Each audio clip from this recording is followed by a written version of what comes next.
YouTube channel JP Mahato को subscribe करें और बेल आइकन को प्रेस करें ताकि इस चैनल से रिलेटेड जो भी इंफॉर्मेशन आएगा, जो भी नोटिफिकेशन आएगा, वो सबसे पहले मिलेगा आपको। तो यूट्यूब चैनल जेपी महतो को सब्सक्राइब करना ना भूलें और बेल आइकन को प्रेस करना ना भूलें।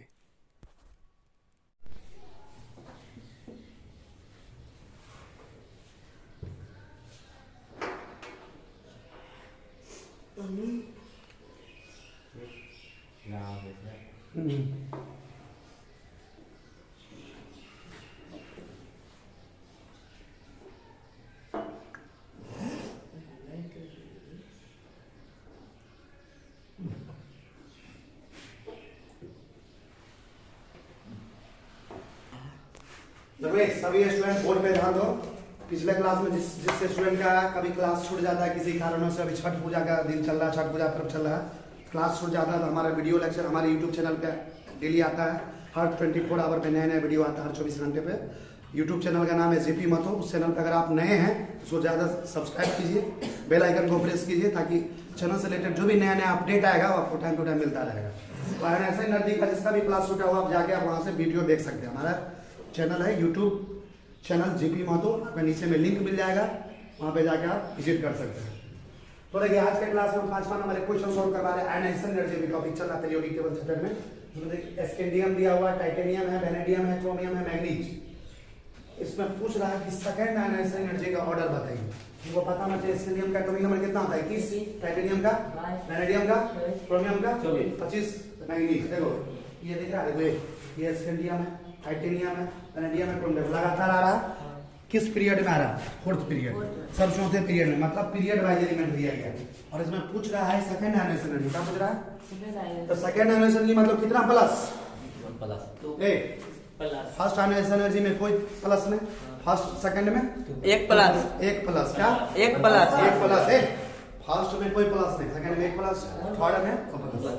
तो सेकंड में सब एक प्लस कर दो। स्कैंडियम एक प्लस, देखो इधर titanium Ti plus, vanadium B plus, chromium Cr plus 7 plus. आप देखो कितना लिख दिए। अभी इसमें कितना इलेक्ट्रॉन है? एक इसका इसमें इलेक्ट्रॉन ये घट गया तो कितना बचा? 20। कितना? यहाँ पे 22 था, एक घट गया तो कितना बचा? यहाँ पे 23 था, एक घट गया कितना बचा?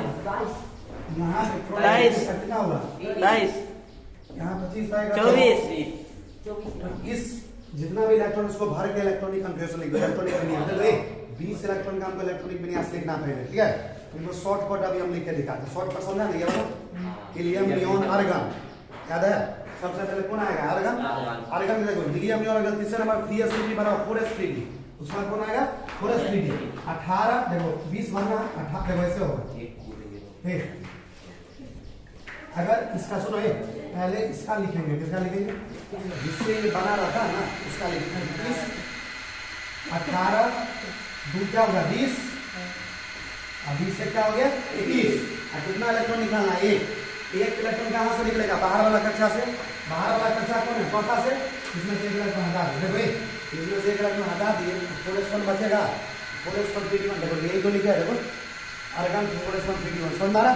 इधर देखो टाइटेनियम का 22 है, देखो 22 होगा तो क्या होगा? 18 2 20 और 2 22 हुआ। इसमें से एक इलेक्ट्रॉन निकाला, कहाँ से निकलेगा? यहाँ से बाहरी कक्षा में से एक इलेक्ट्रॉन निकल गया तो क्या बचेगा? 4s1 लिखा बचेगा 3d2। देखो लिखा हुआ है 4s1 3d2। यहाँ पे कितना? 23 का क्या होगा? देखो 18 2 20, देखो 18 2 20 3 23 हो गया। एक इलेक्ट्रॉन निकाला, देखिए यहाँ से निकालो 4s1 3d3। देखो आर्गन है 4s1 कहाँ गया? 4s1 अच्छा आर्गन हो गया 4s2 18 2 20 20 3 23। एक इलेक्ट्रॉन निकालना है तो यहाँ पे 4s1 3d3 होगा। क्या होगा? 4s1 3d3 समझ पा रहा? इधर देखो क्रोमियम, क्रोमियम का तो तुमको पता है पहले एक्सेप्शन होता है। क्रोमियम का याद आ रहा है एक्सेप्शन? याद आ रहा है एक्सेप्शन? आपको बात 24 अब बाद में। हाँ 29 सॉरी 24 से लेकर 29 तक। 24 का क्रोमियम है जी। वैसे हीलियम का अनुसार क्या लिखेंगे? आर्गन देखो helium neon argon 4s1 3d 4s 3d 18 तो कितना हुआ? 20 और 20 का 24। ये नियम का अनुसार, लेकिन ये गलत होता है, पता है ना? सही क्या होता है? इसमें से एक इलेक्ट्रॉन इसमें चला जाता है, कितना हो जाता है? 3D5 क्या हो जाता है आर्गन 4s1 3D5 ये इसका स्ट्रक्चर वाला कंफ्यूजन यही सही होता है। अब इसमें से इलेक्ट्रॉन कितना निकालना है एक कहाँ से निकलेगा यहाँ से निकाल कर क्या बच गया 3D5 देखो डायरेक्ट 3D5 समझ में आ गया। यहाँ पे देखो मैंगनीज है 25 तो देखो 18 4s 3D होता है 18 को 20 का एक इलेक्ट्रॉन निकालना है एक यहाँ से निकाल क्या बच जाएगा 4s1 3D5 देखो बेटा 4s1 3D5 कंफ्यूजन नहीं किया और तुम ऐसे एनर्जी का ऑर्डर लिखा उसे तुमको पता होना चाहिए एक ही पीरियड में आता है। तीसरा पीरियड में वो क्या होता है तो किसी भी पीरियड में बाएं से दाएं बढ़ते हैं काइनेशन एनर्जी का वैल्यू बढ़ता है। क्या होता है सबसे लास्ट में कौन आ रहा है मैग्नीज लास्ट में कौन आ रहा है मैग्नीज का सबसे ज़्यादा होना चाहिए उससे कम किसका होना चाहिए क्रोमियम। लेकिन दोनों में हम देखेंगे खाली उससे ज़्यादा नहीं कर देंगे इसमें देखेंगे कौन हाफ फील्ड है कौन फुल फील्ड है पता है ना कौन एस सबसे में कौन ये भी चेक किया जाता है। मैग्नीज में लास्ट में कितना इलेक्ट्रॉन है 3D5 का है 3D5 बी सबसेल में मैक्सिमम 5 इलेक्ट्रॉन ला सकता है 5 को डबल होता है ना ये बी सबसेल में 10 इलेक्ट्रॉन ला सकता है कितना ये आधा है क्या हो गया हाफ फील्ड क्या हो गया हाफ फील्ड आइडर लगे क्रोमियम लगो क्रोमियम कहाँ गया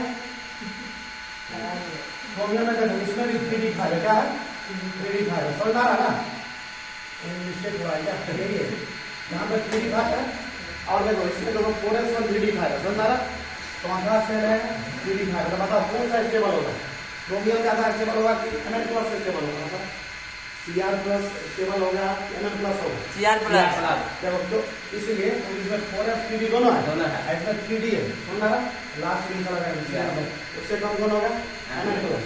अब देखो इसमें चेक करते हैं किसमें और इसमें तो वेनेडियम नियम के अनुसार वेनेडियम का ज्यादा होना चाहिए इसका कम होना चाहिए वेनेडियम का लास्ट में 3D3 है क्या और टाइटेनियम में लास्ट में क्या 3D2 दोनों पार्शियली फील्ड है तो डी का आधा होगा तो 5 होता है 10 तो नियम जो करता वही होगा किसका होगा ज्यादा सबसे कम किसका होगा सबसे कम किसका होगा तो सिंपल समझ रहा ना इस तरीके से तुम इसको बना सकते हो। कोई कंफ्यूजन है किसी भी स्टूडेंट को कोई डाउट हो तो पूछ सकते हैं हमारा समझ आ जी बताओ किसी को सर डाउट है चलो आगे देखो अभी हमारा अगला क्वेश्चन देखो क्या विच कॉन्फ़िगरेशन है मैक्सिमम एनर्जी देखो यहाँ पे 4 ऑप्शन दिया इलेक्ट्रॉनिक कन्फ्यूजन लिखा हुआ है सबसे ज्यादा आयनेशन एनर्जी इसका सबसे पहला ऑप्शन में क्या दिया 1:26 देखो 6 2 8 2 10 बताओ 10 इलेक्ट्रॉन है 10 इलेक्ट्रॉन मतलब 10 एटॉमिक नंबर किस पीरियड में आता है निकालो किस पीरियड में सेकंड में इसको गिनो 6 2 8 2 10 1 11 से 18 थर्ड पीरियड बताओ 6 2 8 2 10 2 12 3 15 थर्ड पीरियड 6 2 8 2 10 2 12 6 ये भी बोलोगा समझ पहले देखो कंफ्यूजन दिया रहेगा तुमसे पूछेगा किसका ज्यादा एनर्जी मिली या किसका कम है तो सबसे पहले किस पीरियड में ये निकालना। और एक बात बताओ तो ये सेकंड पीरियड है सब नीचे में थर्ड पीरियड है तो तुम सोचो सेकंड पीरियड ऊपर में आता है ना थर्ड पीरियड नीचे में आता है नीचे जैसे ही बढ़ते ट्रांजिस्टर की घटता है ना ग्रुप में घटता है कि नहीं तो ऊपर वाले का सबसे ज्यादा होगा तो सबसे ऊपर कौन है ये वाला सबसे ज्यादा एनर्जी किसका होगा ऑप्शन कौन सा आंसर होगा ए वन का आंसर कौन होगा ये पहला क्वेश्चन है जिसका आंसर ए होगा। दूसरा क्वेश्चन है वो तो इस टाइप का भी क्वेश्चन बड़ी चांस है दूसरा विच कॉन्फ़िगरेशन है फिर 4 ऑप्शन दिया हुआ तो क्या इसमें कौन ऐसा कॉन्फ़िगरेशन है जिसका एनर्जी में भी सबसे ज्यादा मैक्सिमम पहला देखो 1:2 अच्छा देखो ये 2 2 4 किसका होता है ये लिख देंगे 1:2 2 2 4 1 5 किसका होता है नाइट्रोजन ऑक्सीजन देखो इस कॉन्फ़िगरेशन से एलिमेंट का भी नाम पता चल गया कौन एलिमेंट है।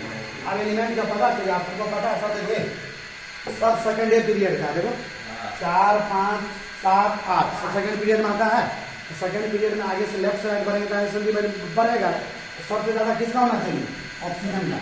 और दोनों में चेक भी है सुनो सबसे ज्यादा नियम के अनुसार ऑक्सीजन का ज्यादा होना चाहिए नाइट्रोजन का क्या होना चाहिए लेकिन ये नियम के अनुसार लेकिन कंफ्यूजन भी देखते हैं ना कि हाफ फील्ड है कि फुल फील्ड तो ऑक्सीजन का लास्ट इलेक्ट्रॉन में कितना फील्ड है 4 इसमें कितना फील्ड है ये हाफ फील्ड है नहीं हाफ फील्ड फुल फील्ड ज्यादा स्टेबल होता है इससे ज्यादा किसका होगा सबसे ज्यादा किसका होगा दूसरा क्वेश्चन का आंसर कौन होगा बी सी होगा कौन होगा। और देखो एक क्वेश्चन और तीसरा नंबर क्वेश्चन विच कॉन्फ़िगरेशन है मैक्सिमम फिर पूछ रहा है इसमें से कौन ऐसा कन्फिग्रेशन है इसका आयनेशन एनर्जी सबसे ज्यादा, इसका आयनेशन एनर्जी देखो हीलियम दिया, हीलियम में कितना इलेक्ट्रॉन होता है? 2 Li प्लस, देखो Li प्लस 3 एटॉमिक नंबर पे निकालो 2 इलेक्ट्रॉन, बेरिलियम Be2 प्लस 4 होता है 2 निकालो कितना? 2 सब में 2 इलेक्ट्रॉन है। और वो पता होना चाहिए 2 3 4 है, देखो ये है फर्स्ट पीरियड का एलिमेंट और ये दोनों किसका है? सेकंड पीरियड का। समझ आ रहा है ना? अब एक बार बताओ, पूछ रहा है इसमें सबसे ज्यादा आयनेशन एनर्जी किसका होगा? मैक्सिमम आयनेशन बताओ, सोचो एक मिनट सोचो, इसमें मैक्सिमम आयनेशन एनर्जी जो है सबसे ज्यादा किसका होगा? 2 प्लस हीलियम वाला यहाँ है, ठीक है, बेरिलियम वाला यहाँ है और लिथियम इधर। समझ आ रहा? तो बताओ किसका होगा मैक्सिमम आयनेशन एनर्जी? क्यों होगा +2?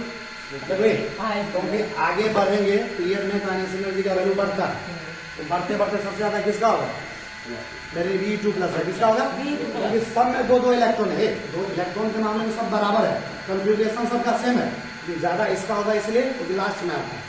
पीरियड में बोले थे ना बाएं से दाएं बढ़ते आयनेशन एनर्जी का वैल्यू बढ़ता है, तो किसका ज्यादा होगा? C का। अब देखो ये नोट करके एक पॉइंट लिखा है, नोट करके एक पॉइंट लिखा है, क्या लिखा है? Ionisation energy of metal is less than ionisation energy of non metal. 2 तरह का एलिमेंट है पीरियोडिक टेबल में, एक मेटल होता है, मैंने बता दे मेटल और नॉन मेटल का हमको नाम लिखाना है, बता तो दिए थे, बस कॉपी में नाम नहीं लिखाए थे, वो हम लिखाएंगे कभी ना कभी, ठीक है? जब खाली याद दिला देना, आज फिर याद आ गया। तो भाई पूरे पीरियोडिक टेबल में एलिमेंट्स को 2 भाग में बांटते हैं, कितने भाग में? कुछ एलिमेंट्स को हम लोग बोलते हैं मेटल, कुछ को क्या बोलते हैं? धातु, अधातु। अरे भाई जितने भी नॉन मेटल है ना, नॉन मेटल का आयनेशन एनर्जी हमेशा मेटल से क्या होता है? ज्यादा। किसी भी नॉन मेटल का आयनेशन एनर्जी मेटल से क्या होता है? ज्यादा। और धातु का आयनेशन एनर्जी धातु से क्या होता है? ज्यादा होता है। क्या होता है? देखो नॉन मेटल का आंसर किससे ज्यादा होगा? मेटल से। आप देखो एक क्वेश्चन दिया हुआ, देखो इसको मान लो चौथा नंबर, कैसा number? Which among the following has पर इसमें से 4 ऑप्शन में बताओ किसमें मिनिमम आयनेशन एनर्जी है? मिनिमम आयनेशन एनर्जी मतलब इसमें से सबसे कम आयनेशन एनर्जी कहाँ है? सबसे पहला देखो क्या दिया? हाइड्रोजन दिया हुआ, हाइड्रोजन बताना चाहिए हाइड्रोजन नॉन मेटल होता है, क्या होता है? दूसरा दिया आयरन, आयरन मेटल होता है, क्या होता है? क्लोरीन, क्लोरीन क्या होता है? Non metal. आयोडीन क्या होता है? Non metal. देखो 3 ठो नॉन मेटल, एगो मेटल, सब में नॉन मेटल है, एगो मेटल है, आयनेशन एनर्जी सबसे कम किसका होगा? अब ये बताएं, नॉन मेटल से मेटल क्या होता है? सबसे कम किसका होगा? आयरन का होगा, मेटल का। उनको सिखा देंगे 118 एलिमेंट में कैसे पहचानते हैं कौन मेटल है, कौन नॉन मेटल है, कौन मेटल है, समझा? वो हम तुमको बताएंगे आगे। देखो अब अपना टॉपिक है इसमें एप्लीकेशन ऑफ आयनेशन एनर्जी।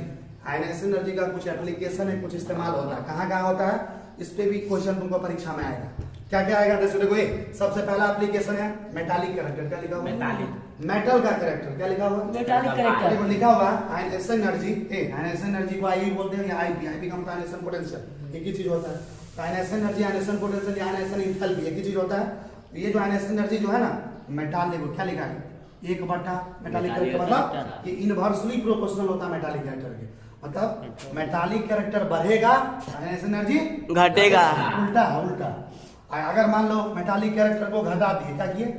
तो आयनेशन एनर्जी क्या होगा? बढ़ेगा। दोनों एक दूसरे का उल्टा, मेटालिक कैरेक्टर बढ़ेगा, आयनेशन एनर्जी क्या होगा? घटेगा।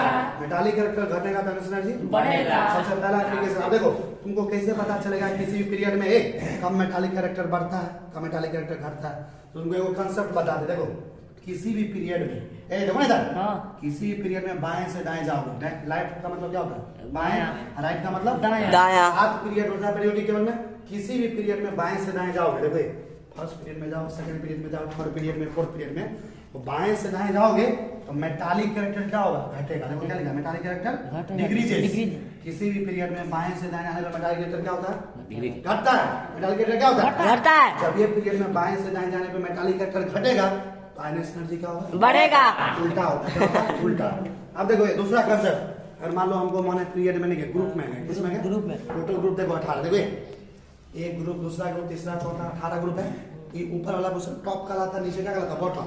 ऊपर को बोलते हैं टॉप, क्या बोलते हैं? टॉप। और नीचे को क्या बोलते हैं? बॉटम। बॉटम। किसी भी ग्रुप में ऊपर से नीचे आएंगे, किसी भी ग्रुप में हम अगर ऊपर से नीचे आएंगे, टॉप से बॉटम आएंगे, ऊपर से नीचे, किसी भी ग्रुप में ऊपर से नीचे आओगे मेटालिक कैरेक्टर बढ़ता है। क्या होता है? मेटालिक कैरेक्टर क्या होता है? किसी भी ग्रुप में ऊपर से नीचे आने में मेटालिक कैरेक्टर क्या होता है? जब ये ग्रुप में ऊपर से नीचे आने में मेटालिक कैरेक्टर बढ़ेगा तो बताओ आयनेशन एनर्जी क्या होगा? घटेगा। क्या होगा? घटेगा। अब समझ में आ गया? ये पहला एप्लीकेशन है। स्टार्ट करें। तो क्या लिखा है दूसरा एप्लीकेशन का रिएक्टिविटी ऑफ मेटल। कौन सा मेटल ज्यादा रिएक्ट करता है, कौन सा कम करता है। इसके लिए तुमको बनाना पड़ेगा रिएक्टिविटी सीट। अभी पास इतना याद रखो, किसी भी ग्रुप में ऊपर से नीचे आएंगे तो मेटल का रिएक्टिविटी क्या होता है, बढ़ता है। क्या होता है, पीरियड में जाएंगे बाएं से दाएं तो क्या होगा, रिएक्टिविटी घटेगा। जैसा भी कुछ देर पहले बताया था ना, क्या बताते कुछ देर पहले, रिएक्ट क्या बताते पहले। अभी पहला एप्लीकेशन देखो खोल के पहला एप्लीकेशन क्या लिखा थे, पहला एप्लीकेशन क्या लिखा था देखो, भूल हो जाता है। पहला एप्लीकेशन में लिखा था तुमको मेटालिक कैरेक्टर। क्या लिखा थे, मेटालिक कैरेक्टर में क्या बताते हैं, बाएं से दाएं जाते तो मेटालिक कैरेक्टर घटता है और ग्रुप में ऊपर से नीचे आने पे बढ़ता है। इधर ध्यान दो, मेटालिक कैरेक्टर की तरह मेटल का रिएक्टिविटी बाएं से दाएं जाएंगे पीरियड में तो रिएक्टिविटी मेटल का घटेगा, और ग्रुप में ऊपर से नीचे आने पे मेटल का रिएक्टिविटी क्या होगा, बढ़ेगा। तो आयनेशन एनर्जी आयनेशन पोटेंशियल जो है मेटल की रिएक्टिविटी क्या होता है, उल्टा होता है। क्या होता है, इनवर्सली प्रोपोर्शनल। मतलब मेटल का रिएक्टिविटी बढ़ेगा, आयनेशन एनर्जी घटेगा। मेटल का रिएक्टिविटी घटेगा, आयनेशन एनर्जी, ये दोनों एक दूसरे का उल्टा है। मेटल का रिएक्टिविटी कैसे चेक करोगे, बाएं से दाएं जाने पे पीरियड में क्या होता है, मेटल का रिएक्टिविटी बढ़ता है घटता है, और ऊपर में ग्रुप में ऊपर से नीचे आने पे क्या होता है, बढ़ता है। समझ में आ रहा।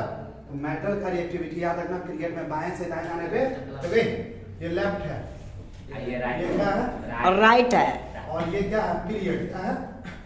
तो पीरियड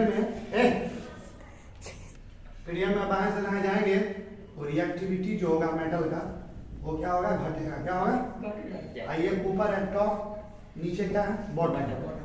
मतलब किसी भी ग्रुप में ऊपर से नीचे आओगे तो मेटल का रिएक्टिविटी क्या होता है, बढ़ेगा। क्या होगा, बढ़ेगा। हाँ देखो तीसरा कैरेक्टर, तीसरा एप्लीकेशन है रिड्यूसिंग नेचर। रिड्यूसिंग नेचर का मतलब होता है बेसिक कैरेक्टर। क्या होता है, आयनेशन पोटेंशियल जो है रिड्यूसिंग नेचर जो होता है मेटल का, यानी बेसिक कैरेक्टर के भी क्या होता है, उल्टा होता है, इनवर्सली प्रोपोर्शनल। मतलब मेटल का रिड्यूसिंग नेचर बढ़ेगा तो आयनेशन एनर्जी, ये बढ़ेगा तो आयनेशन एनर्जी घटेगा, और ये घटेगा तो ये क्या होगा, फिर तुम समझो ऐसा रिड्यूसिंग नेचर बेसिक या बेसिक कैरेक्टर कैसे चेक करेंगे। इसी तरह जैसे पीरियड में बाएं से दाएं जाएंगे ना तो रिड्यूसिंग नेचर या बेसिक कैरेक्टर क्या होता है, घटता है, और ग्रुप में ऊपर से नीचे आने पे रिड्यूसिंग नेचर क्या होता है, बढ़ता है। तीनों में एक ही जैसा काम है, समझना। अब देखो इसमें क्वेश्चन है, देखो in gaseous form this shows maximum reducing nature. अरे गैसियस फॉर्म में सबसे ज्यादा रिड्यूसिंग नेचर कौन शो करेगा, रिड्यूसिंग नेचर सबसे ज्यादा कौन शो करेगा। कैसे पता चलेगा, रिड्यूसिंग नेचर किसी भी ग्रुप में जाएंगे ऊपर से नीचे आने पे तो बढ़ेगा, और लेफ्ट पीरियड में जाने पे क्या होता है, घटता है। तो बताओ इसमें दिया लिथियम सोडियम पोटेशियम सीरियम सब एक ही ग्रुप का है। तो first number group lithium sodium potassium, ऊपर से नीचे आएंगे तो रिड्यूसिंग नेचर बढ़ेगा ना जी ग्रुप में। तो सबसे ज्यादा किसका होगा, सीरियम का, सबसे अंतिम में आता है सबसे ज्यादा सीरियम। आइए देखो नोट करके 2 पॉइंट लेके आए। रिड्यूसिंग नेचर हमेशा किसका चेक किया जाता है, देखा जाता है, मेटल का। और ऑक्सीडाइजिंग नेचर किसका देखा जाता है, और रिड्यूसिंग नेचर होता क्या है, ऑक्सीडाइजिंग नेचर क्या होता है, हम आगे पढ़ेंगे। आगे देखो चौथा आयनेशन एनर्जी का जो चौथा इस्तेमाल हम लोग करते हैं, यूज जो करते हैं, ये एग्जाम में कितना बार आया हुआ है, कंपटीशन के एग्जाम में, to determine the stability of oxidation state. देखो ऑक्सीडेशन स्टेट हम पढ़ाएंगे रेडॉक्स रिएक्शन में, फिजिकल केमिस्ट्री जब पढ़ाएंगे उसमें बताएंगे ऑक्सीडेशन स्टेट, कौन सा ऑक्सीडेशन स्टेट सबसे ज्यादा स्टेबल है, कौन सा ऑक्सीडेशन स्टेट कम स्टेबल है। उस ऑक्सीडेशन स्टेट के स्टेबिलिटी को डिटरमाइन करने के लिए, बताने के लिए कौन सा क्या इसको यूज होता है, आयनेशन एनर्जी। देखो यहाँ पे क्या लिखा है, इफ द डिफरेंस बिटवीन, ध्यान दो ये काफी समझने वाला है। If the difference between two successive ionization energy for any atom, मान लो दो लगातार दो या दो से ज्यादा एटम के बीच दो सक्सेसिव आयनाइजेशन, मतलब लगातार आने वाले आयनाइजेशन एनर्जी के बीच का डिफरेंस अगर दिया रहे, क्या रहा है, दिया रहे, तो तुम कैसे पता करोगे तो कौन सा ऑक्सीडेशन स्टेट ज्यादा स्टेबल। तो देखो जैसे देखो x मान लो कोई एटम है, ध्यान दो बोर्ड पे, उसमें एक इलेक्ट्रॉन निकालो तो क्या बना, x प्लस, कौन सा आयनाइजेशन एनर्जी देना पड़ेगा, फर्स्ट आयनाइजेशन एनर्जी, उसको मान लिया U1। मान लो इस x प्लस में से मैं हमको एक और इलेक्ट्रॉन निकालना है, तो x प्लस में एक और निकालना तो क्या बनेगा, H2 प्लस, में कौन सा एनर्जी देना पड़ेगा, सेकंड आयनाइजेशन एनर्जी। ये IU1 या IU2 दोनों के बीच का, दोनों आयनाइजेशन एनर्जी के बीच का डिफरेंस क्या होगा, डेल्टा आई। क्या होगा, डेल्टा आई का मतलब हुआ change in ionisation energy. Change कैसे निकालते हैं, फाइनल माइनस इनिशियल। तो फाइनल कौन है, IU2, इसका चेंज कैसे निकलेगा, second ionisation energy minus first ionisation energy. तो दोनों के बीच का डिफरेंस तुमको क्वेश्चन में दिया रहेगा, दोनों आयनाइजेशन एनर्जी के बीच का, और दोनों के बीच के डिफरेंस के आधार पे तुम बताओगे कौन सा ऑक्सीडेशन स्टेट ज्यादा स्टेबल होता है, कौन सा कम होता है। कैसे पता करोगे, तो देखो इसके लिए हम लिखा है 3 पॉइंट। देखो 3 पॉइंट क्या लिखा है, इफ डेल्टा ई, मान लो दो एटम के बीच का आयनियन एनर्जी जो है, तो लगातार आने वाले आयनियन एनर्जी, दो सक्सेसिव आयनियन एनर्जी के बीच का डिफरेंस अगर 16 इलेक्ट्रॉन वोल्ट से ज्यादा है, क्या लिखा हुआ, 16 इलेक्ट्रॉन वोल्ट से डेल्टा ई क्या है, ज्यादा है, then lower oxidation state is stable. तो जो उसमें सबसे कम ऑक्सीडेशन स्टेट होगा उसको क्या माना जाएगा, स्टेबल। क्या माना जाएगा, इधर देखो, अगर delta I change in 11 electron volt से कम हो, 11 इलेक्ट्रॉन वोल्ट से क्या हो, कम हो, उस केस में जो हायर ऑक्सीडेशन स्टेट होगा, जो ज्यादा ऑक्सीडेशन स्टेट होगा, उसको क्या माना जाएगा, स्टेबल। तीसरा देखो, अगर डेल्टा आई मतलब चेंज इन आयनियन एनर्जी 11 इलेक्ट्रॉन वोल्ट और 16 इलेक्ट्रॉन वोल्ट के बीच का हो, तो उस केस में उसका क्या चेक करेंगे, इलेक्ट्रॉनिक कॉन्फ़िगरेशन। और इलेक्ट्रॉनिक कॉन्फ़िगरेशन के आधार पर हम पता करेंगे कौन ऑक्सीडेशन स्टेट ज्यादा स्टेबल है, कौन कम है। इस पर हम अभी एक दो क्वेश्चन भी बनाएंगे, कैसा परीक्षा में क्वेश्चन आता है। ये VVI क्वेश्चन है, NEET JEE mains JEE advance के लिए, ये तुमको बोर्ड से ज्यादा कंपटीशन में कितना बार आया हुआ है, तो इसको हम अभी डिस्कस करेंगे कुछ देर बाद, ठीक है।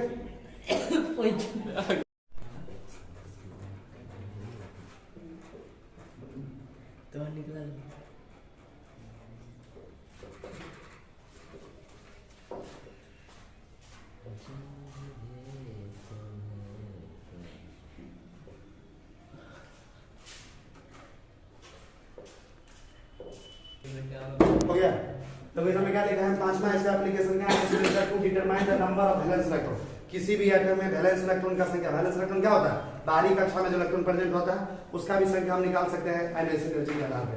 कैसे निकालेंगे, जैसे देखो, suppose for an atom x, मान लो कोई एटम एक्स है, उसके लिए सक्सेसिव आयनियन एनर्जी मतलब लगातार आने वाला आयनियन एनर्जी इस एटम एक्स के लिए जो दिया हुआ है क्वेश्चन में, फर्स्ट आयनियन एनर्जी कितना दिया, 100, कितना दिया होगी, 100 इलेक्ट्रॉन वोल्ट। सेकंड कितना दिया, 200 इलेक्ट्रॉन वोल्ट। और कितना दिया, 300 इलेक्ट्रॉन वोल्ट। फोर्थ आयनियन एनर्जी कितना दिया, 800 इलेक्ट्रॉन वोल्ट। अब इसमें आयनियन एनर्जी दिया रहेगा, मुझे पूछेगा उस एटम में वैलेंस इलेक्ट्रॉन कैसे निकालोगे, तो आयनियन एनर्जी देखो 100 से फर्स्ट से सेकंड नंबर पे कितना हुआ, 100 से 200 पे, 200 से कितना पे गया, 300, 300 से कितना पे जा रहा है, अच्छा बता, 100 से 200 पे गया, 100 का डिफरेंस है ना, 200 से 300 पे कितना, 100, और 300 से 800 गया तो बहुत ज्यादा डिफरेंस है। तो जहां पे ज्यादा डिफरेंस आएगा ना आयनियन एनर्जी का, उसको कहते हैं सडन जंप। क्या बोलते हैं, सडन जंप, मतलब वो अचानक बहुत बड़ा उछाल आया। तो 300 से 800 के बीच में अचानक जंप आ गया, इसी को पकड़ लो। जहां पे ज्यादा, देखो यहाँ पे तो कोई सडन जंप नहीं है, यहाँ भी तो जंप नहीं है, लेकिन यहाँ पे है ना ये स्टार्ट कहाँ से हुआ था, ये जंप थर्ड आयनियन एनर्जी से। कहाँ से स्टार्ट हुआ, कहाँ से स्टार्ट हुआ, जिस आयनियन एनर्जी से ये सडन जंप स्टार्ट होता है ना, एक देखते अब ज्यादा आयनियन एनर्जी एक बार बढ़ गया, तो जिस आयनियन एनर्जी से स्टार्ट होगा, किससे स्टार्ट हो रहा है, थर्ड आयनियन एनर्जी से, तीसरा आयनियन एनर्जी से स्टार्ट होगा। इस एटम एक्स में वैलेंस इलेक्ट्रॉन कितना होगा, 3, कितना, देखो नंबर ऑफ वैलेंस इलेक्ट्रॉन कितना हो गया। अगर मान लो ये स्टार्ट होता है 4 से, कहां से, तो कितना वैलेंस इलेक्ट्रॉन होता है, 4। समझ में आ रहा, जहां से स्टार्ट होगा वही वैलेंस इलेक्ट्रॉन। वैलेंस इलेक्ट्रॉन निकालना सीखिए ऐसे परीक्षा में, इसमें वैलेंस इलेक्ट्रॉन कितना हो गया, 3, कितना हो गया, देखो यहाँ पे लिखे हुए here sudden jump start from आयनियन एनर्जी 3, क्योंकि अचानक जो जंप आया है वो कहां से स्टार्ट हो रहा, 3 से, इसलिए इस पर टोटल वैलेंस इलेक्ट्रॉन कितना हो गया एटम एक्स में, 3, कितना होगा। परीक्षा में देखो यहाँ पे लिखा when sudden jump occurs between two आयनियन एनर्जी वैल्यू, जब दो आयनियन एनर्जी वैल्यू के बीच में सडन जंप आता है, लोअर वैल्यू है, देखो लोअर वैल्यू सबसे कम वाला जो वैल्यू होगा ये दिखा, ये शो करेगा उसके वैलेंस इलेक्ट्रॉन की संख्या को। लोअर वैल्यू मतलब ये लोअर वैल्यू है ना, थर्ड, ये हायर वैल्यू है, ये वाला थर्ड है, वैलेंस इलेक्ट्रॉन कितना होगा, 3। देखो क्वेश्चन दिया हुआ है, हाउ 4 सक्सेसिव आयनियन energy for an atom, 4 successive आयनियन एनर्जी दिया हुआ एटम के लिए। पहला कितना दिया, 150 किलो जूल, दूसरा कितना दिया, 300 किलो जूल, तीसरा कितना दिया, 500 किलो जूल, चौथा कितना दिया जी, 1200 किलो जूल। बताओ इसमें कितना वैलेंस इलेक्ट्रॉन है, 4 ऑप्शन है, देखो इसको कैसे बनाएंगे। पहला कितना दिया हुआ, 150, देखो, दूसरा क्या है 300, तीसरा क्या है 500, फिर क्या है 1200। अच्छा बताओ 150 से 300 में कोई जंप हुआ है क्या, 300 से 500 में कुछ हुआ है क्या, 500 से बाइक हो गया 1200, यहाँ जंप हुआ ना, तो जंप कहाँ से स्टार्ट हुआ, यहाँ से, कितने नंबर पे, फर्स्ट सेकंड थर्ड, कितने नंबर पे, थर्ड, तो कितना वैलेंस इलेक्ट्रॉन, कितना होगा, तो इसमें वैलेंस इलेक्ट्रॉन कितना हो गया, 3। कौन सा आंसर होगा, इसमें सी होगा, कौन होगा, कौन सा आंसर होगा, सी। इधर देखो क्वेश्चन नंबर 2 काफी इंपोर्टेंट है लड़का, क्वेश्चन नंबर 2 देखो, क्वेश्चन नंबर 2 काफी VVI है। अभी हम तुमको लिखा थे ऑक्सीडेशन स्टेट, क्वेश्चन नंबर देख लो, ये बोर्ड पे नहीं देखोगे तो कुछ नहीं समझ में आएगा। क्वेश्चन अभी हम एक एप्लीकेशन लिखा थे, चौथा नंबर एक एप्लीकेशन आयनियन एनर्जी का, कैसे कौन सा ऑक्सीडेशन स्टेट ज्यादा स्टेबल होता है, कौन से कम, लिखा था ना कुछ देर पहले थ्योरी में लिखा थे, ये 16 इलेक्ट्रॉन वोल्ट से ज्यादा होगा तो क्या होगा, 11 इलेक्ट्रॉन वोल्ट से कम होगा तो क्या होगा, ऐसा लिखा थे। तो वही वाला क्वेश्चन है, ऐसा क्वेश्चन देखो, उसी को जो लिखा हुए हैं उसी पे बेस्ट क्वेश्चन है। देखो कहाँ लिखा है, देखो देखो ये जो लिखा है अभी कुछ देर पहले, देखो ये लिखा है, देखो इधर to determine the stability of oxidation state, देखो ना हाँ दी ध्यान है इधर, देखो ना to determine the stability of क्या ये कहला लिखा है चौथा नंबर, इसी चौथा पे कैसा सवाल आता परीक्षा में, देखो चौथे नंबर एप्लीकेशन पे सवाल, देखो क्वेश्चन दिया हुआ परीक्षा में, फॉर एनी गिवन एटम, मान लो कोई भी एटम है, उसके लिए फर्स्ट एनर्जी कितना दिया 15 इलेक्ट्रॉन को, सेकंड कितना दिया 25 इलेक्ट्रॉन को, थर्ड कितना दिया 65 इलेक्ट्रॉन को, पूछ रहा है then which oxidation state is most stable, तो कौन से ऑक्सीडेशन स्टेट सबसे ज्यादा स्टेबल होगा, पहला ऑप्शन दिया प्लस, दूसरा दिया +2, तीसरा दिया +3, चौथा दिया +6, इसमें चुनना है एक आंसर +2, उतना आसानी से नहीं हुआ बनी, इसलिए एक पेज लगता है इस आंसर बताने का +2, अब उसी को बता रहे देखो कैसे बताएंगे, देखो सबसे पहले एटम कौन लिए है x, क्या ध्यान देना इधर देखता है कि नहीं, इधर बोर्ड पे x एटम लिया, इसमें से एक इलेक्ट्रॉन निकाले तो क्या बना x प्लस, इसमें फर्स्ट आंसर क्या दिया हुआ है 15 इलेक्ट्रॉन, समझ में आ रहा। अच्छा ऑक्सीडेशन स्टेट क्या होगा, ऑक्सीडेशन मतलब होगा कितना चार्ज है, कितना चार्ज है एक, ऑक्सीडेशन कितना होगा +1। अच्छा बताओ इसमें से एक और इलेक्ट्रॉन निकाल लिए x प्लस में तो क्या बना x2 प्लस, इसमें एनर्जी 2 कितना दिया हुआ देखो 25, क्या दिया हुआ 25, समझ में आ रहा है ना, तो ये लिख लिए। अब देखो तो ऑक्सीडेशन स्टेट यहाँ पे कितना चार्ज है +2, आज बजाओ एक और थर्ड तक दिया हुआ है, एक और इलेक्ट्रॉन निकाल लिए तो थर्ड आंसर कितना दिया 65, इसमें ऑक्सीडेशन कितना +3 क्योंकि चार्ज +3। अब देखो ऑक्सीडेशन स्टेट निकल गया, अब हम करेंगे क्या, देखो यहाँ वाला दो लगातार आने वाला एनर्जी को पकड़ेंगे, ये फर्स्ट है सेकंड, दोनों के बीच का डेल्टा ही निकालेंगे, change in energy, change in energy कितना निकालेंगे, देखो 12 माइनस छोटा 25 में से 15 घटाएंगे, देखो चेंज निकाले दोनों के बीच में 25 माइनस 15 कितना गया 10। अच्छा बताओ ये जो 10 इलेक्ट्रॉन वोल्ट है किससे कैसा है, देखो ये change in energy 11 electron volt से कम है ना, तो एक पॉइंट लिखा है अगर change in energy 11 electron volt से कम हो तो वो क्या लिखा है, कॉपी करो निकालो उल्टा सीधा लिखो, तो वही देखो यहाँ पे B number point change in energy, देखो इधर is less than 11 electron volt, then higher oxidation state is stable, अगर चेंज का हो 11 इलेक्ट्रॉन वोल्ट से कम हो, जैसा कि यहाँ पे हो रहा है 10 इलेक्ट्रॉन वोल्ट आया, तो उसमें हायर ऑक्सीडेशन स्टेट को ज्यादा स्टेबल माना जाएगा। देखो यहाँ पे +1 है, यहाँ +2 था, हायर कौन है सबसे ज्यादा कौन है +2, यहाँ पे स्टेबल कौन होगा +2, +1 होगा कि +2 होगा +2, तो देखो यहाँ पे लिख दिया +2 ज्यादा स्टेबल, समझ में आ रहा।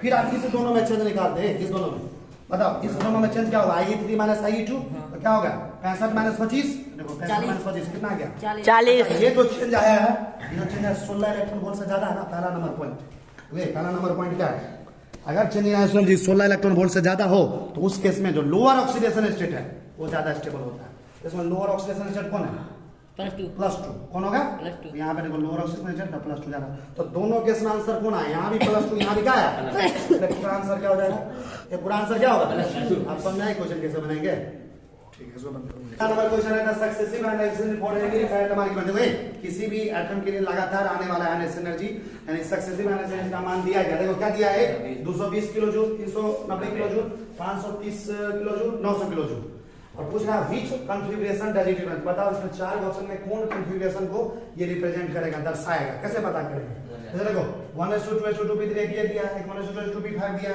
1:1 दिया, अच्छा बताओ ये देख के तुमको कॉन्फ़िगरेशन पूछ रहा है, तो सबसे पहले क्या करेंगे इसमें सडन जंप चेक करेंगे, क्या चेक करेंगे, क्योंकि सडन जंप हमको मिल गया तो वहां पे मिल जाएगा नंबर ऑफ वैलेंस इलेक्ट्रॉन, क्या मिलेगा, अच्छा बताओ 220 से 390 में 220 से 390 कोई जंप है, 390 से 530 में, 530 से 900 में, यहाँ पे कितने नंबर से स्टार्ट होगा, तीसरे से, यानी इसमें बैलेंस इलेक्ट्रॉन कितना होगा 3, कितना होगा, आप देखो एक चारों कॉन्फ़िगरेशन वो ऑप्शन सही होगा जिसमें बैलेंस इलेक्ट्रॉन 3 होगा, बताओ देखो सुनो यहाँ पे लास्ट सेल ये है ना, देखो लास्ट सेल में जो इलेक्ट्रॉन प्रेजेंट होता है उसी को कहते हैं बैलेंस इलेक्ट्रॉन, कितना है 3 2 बैलेंस इलेक्ट्रॉन 5, इसमें लास्ट सेल दूसरा सेल 5 2, यहाँ पे देखो लास्ट सेल ये 2 1 3, यहाँ पे देखो लास्ट सेल ये 3 2 5, कितना इलेक्ट्रॉन होगा ये कौन आंसर होगा सी, कौन होगा सी।